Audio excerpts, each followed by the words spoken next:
Under the burning Caracas sun, the atmosphere is tense yet electric.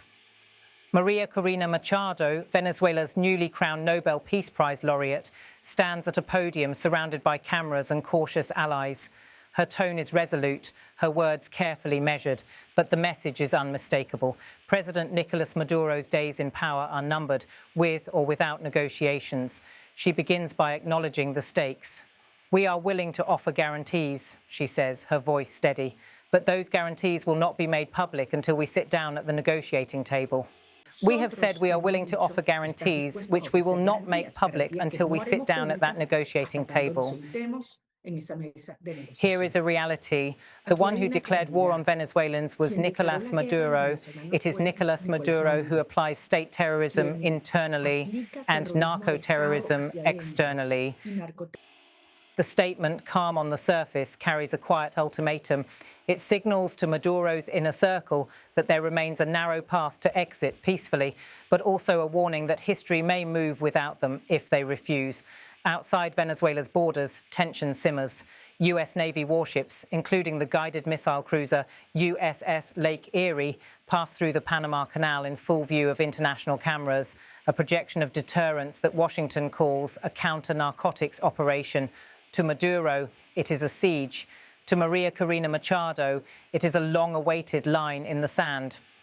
"Let's be clear," she declares, "the one who declared war on Venezuelans was Nicolás Maduro. It is Maduro who applies state terrorism internally and narco-terrorism externally." Her words echo across a fractured nation where the promise of democracy collides daily with the machinery of repression. For years, Machado was the face of a silenced opposition, banned, detained, and vilified. Now, with global recognition through the Nobel Prize, she has re-emerged as a figure impossible to ignore. Images from the capital show Maduro, flanked by his loyal ministers, inside the ornate halls of the Miraflores Palace. The president denounces what he calls imperialist aggression, insisting that Venezuela is the target of a coordinated attack led by Washington. On state television, he vows resistance, but outside, ordinary Venezuelans whisper of exhaustion and quiet hope that this time perhaps change might truly come. Machado paints a stark picture of the forces she believes have invaded her country. "The invasion that exists here is not American," she says, her tone cutting through the applause. "It is the Cubans, the Russians, the Iranians, Hezbollah, Hamas, the drug cartels, the ELN guerrillas, and the FARC. That is the invasion that exists in Venezuela." She calls for these networks, the shadowy web of armed groups, smugglers and political patrons, to be dismantled. Maduro, she adds pointedly, has the possibility right now of leading a peaceful transition. For many Venezuelans, these words feel like both a challenge and a lifeline. The country, drained by hyperinflation, corruption and exodus, is at a breaking point. More than 7 million citizens have fled in the last decade, seeking stability in neighbouring nations. Now the world watches again as the woman once dismissed as an insurgent voice gains legitimacy on the global stage. The invasion that exists here is that of the Cubans, the Russians, the Iranians, Hezbollah, Hamas, the drug cartels, the ELN guerrillas and the FARC. That is the invasion that is happening in Venezuela. What we are asking for is that these structures that are there, that have looted the country and that leave a trail of death and pain, be dismantled. And Maduro has at this moment the possibility of moving forward in a peaceful transition.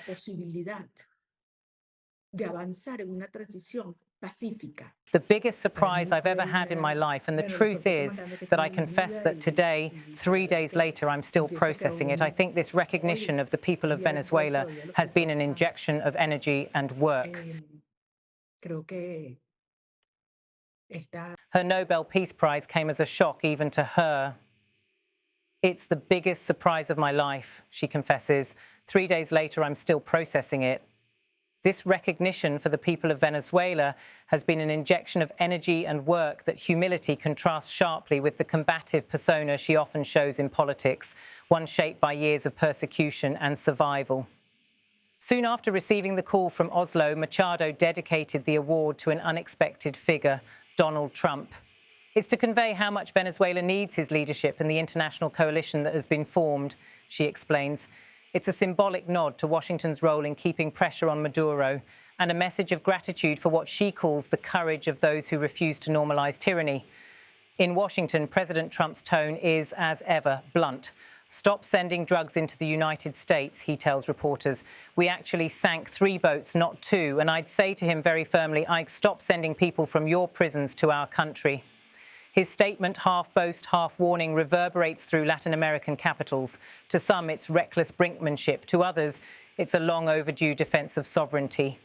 Machado, asked whether she supports the possibility of a US invasion, sidesteps. The invasion we already have is internal, she repeats. What we are asking for is that the structures that have looted our country and left a trail of death and pain be dismantled. Her insistence on a peaceful transition strikes a delicate balance, aligning herself with US pressure while stopping short of endorsing direct intervention. Still, the lines of communication between Caracas and Washington appear more active than ever. Machado admits she maintains fluid communication with US officials, as well as with leaders across Latin America and Europe. We are increasingly in contact with the military, she adds, a statement that raises eyebrows given the army's long-standing loyalty to Maduro. When pressed on rumors of an uprising, she refuses to speculate. We all, civilians and military, have a role to play, she says. Any action that respects the presidential elections of July 28th would be the restitution of the Constitution. It's a careful phrasing, but one that implies coordination behind the scenes. Within the barracks of Caracas and Maracay, whispers persist of unease among officers who see no future in endless sanctions and isolation. Maduro, meanwhile, presents defiance as destiny. It is a judicial aggression when they criminalize us, he declares on live television. It is a political aggression, a diplomatic aggression, and now a military one. Venezuela is empowered by international law to confront this aggression, surrounded by generals and advisors. His speech is fiery, but his eyes betray fatigue. Do you see the possibility of an uprising? I don't want to speculate on that. We all, civilians and military, have a role to play, and in any case, any action that respects the presidential elections of July 28th would be the restoration of the Constitution. What consequences? I'm not going to speculate on that. We Venezuelans do not have firearms. We have the word, we have the citizen organization, we have the pressure, we have the complaint. Across Latin America, governments react cautiously. Colombia's leadership calls for restraint. Brazil and Mexico issue neutral statements. In Havana and Moscow, solidarity with Caracas remains absolute. Russian cargo planes continue to arrive under the guise of technical cooperation, while Cuban intelligence advisors reportedly reinforce security around key installations. The atmosphere feels less like diplomacy and more like the prelude to something larger. Through all of this, María Corina Machado moves discreetly, often appearing via pre-recorded messages rather than public rallies.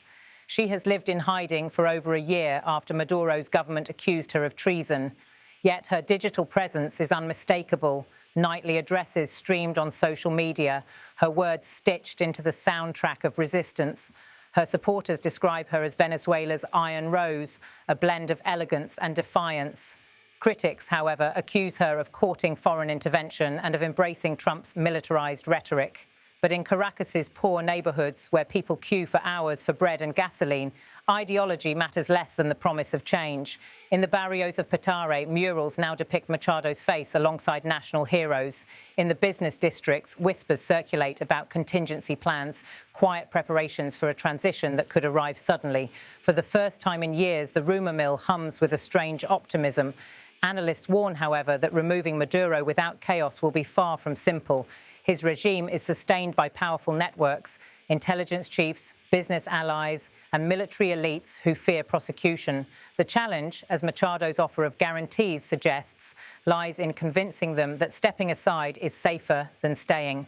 The United States, meanwhile, plays its dual role of pressure and diplomacy. Trump's administration insists that the deployment of warships near Venezuelan waters is aimed at blocking drug routes, yet its timing leaves little doubt of a broader political signal. In Panama, the sight of the USS Lake Erie passing through the locks drew applause from some, alarm from others. For many Venezuelans, it stirred memories of earlier interventions, reminders that external pressure can both empower and endanger local movements. Inside Venezuela, the propaganda battle intensifies. State television portrays Machado as a puppet of Washington. Opposition networks celebrate her as a symbol of moral courage.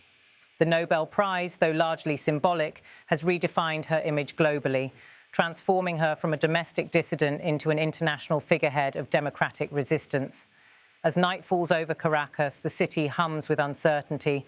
Electricity flickers, sirens wail in the distance, and the air feels heavy with expectation. Somewhere within the labyrinth of safe houses and encrypted channels, Machado continues her campaign. Her voice, calm but unwavering, carries through the static. We Venezuelans do not have firearms. We have the word, we have organization, we have pressure, and we have the truth. Her words serve as both confession and call to arms, not in the literal sense, but in spirit. For a nation long silenced by fear, the power of speech has become its last weapon. Diplomats in Washington and Brussels continue to debate the next move, tighter sanctions, mediation efforts, or perhaps a gradual easing in exchange for free elections. In the background, regional actors like Colombia and Panama brace for potential refugee surges, while intelligence reports suggest growing dissent among mid-level Venezuelan officers. And yet, amid all this, one thing feels certain. Machado's rise has altered the equation. The Nobel Peace Prize, intended as a recognition of her moral endurance, has instead become a catalyst for political transformation. Whether or not negotiations succeed, the momentum of change seems irreversible. In her closing remarks to international media, Machado reflects on the moment with solemn pride. This recognition, she says softly, is not for me. It is for the people of Venezuela, for their courage, for their suffering, for their persistence. Her voice fades, and the scene shifts once more to the Miraflores Palace. Maduro stands before his cabinet, raising his hand defiantly. His words, though familiar, sound defensive. Venezuela will confront any aggression. We are empowered by international law. The applause that follows feels forced, mechanical. The camera pans over silent faces, men who know that the tide is turning. Outside, in the streets of Caracas, the people listen. Some cheer, some doubt, but all sense that a chapter is ending. The question now is not if change will come, but how. From the corridors of Washington to the alleys of Maracaibo, from the decks of US warships to the backrooms of Venezuelan power, the drama unfolds like a slow-burning reckoning. María Corina Machado, once silenced, now amplified by history, stands at the heart of it. Her voice, sharpened by struggle and buoyed by recognition, speaks to a truth many are now willing to believe. That Maduro's fall may come through diplomacy or through pressure, but come it will. And when it does, Venezuela, weary, wounded, but unbroken, may finally breathe again.